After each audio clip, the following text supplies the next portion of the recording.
brought you by Silver Pumps and Motors. Top quality और consistent performance के लिए सिर्फ सिल्वर पंप्स नाम याद रखना. ఏంటబ్బా చావా సినిమాకు అన్ని ఎలా కలిసి వస్తున్నాయి.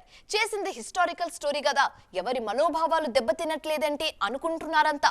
అలా అనుకున్నారో లేదో ఇలా ఈ సినిమాపై వివాదం మొదలైంది. ఓ పెద్ద కాంట్రవర్సీలోనే చావా ఇరుక్కునేలా కనిపిస్తుంది ఇప్పుడు. మరి చావాను చుట్టుముట్టిన ఆ వివాదం ఏంటి?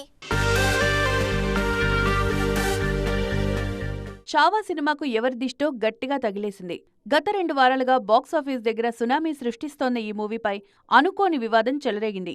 నిజానికి విడుదలకు ముందే చరిత్రకారులు కొందరు చావాను టార్గెట్ చేయాలని చూసినా ఎక్కడా ఛాన్స్ దొరకలేదు. కానీ తాజాగా షిర్కే వంశస్థులు చావా సినిమాపై మండిపడుతున్నారు. చావా సినిమాలో సంభాజీ మహారాజ్ మొఘల్ సైన్యానికి దొరికిపోవడానికి కారణం మరాఠా రాజ్యంలోనే ఉండే గానోజీ, కన్హోజీ షిర్కే అని చూపించారు. ఈ ఇద్దరూ నమ్మిన బంటుల్లా ఉండి సంభాజీకి వెన్నుపోటు పొడుస్తారు.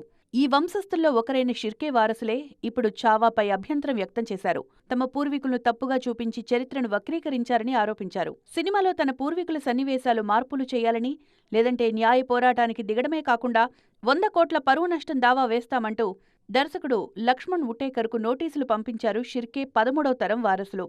చావా వల్ల వాళ్ల మనోభావాలు దెబ్బతింటే క్షమించాలని కోరారు దర్శకుడు లక్ష్మణ్ ఉటేకర్.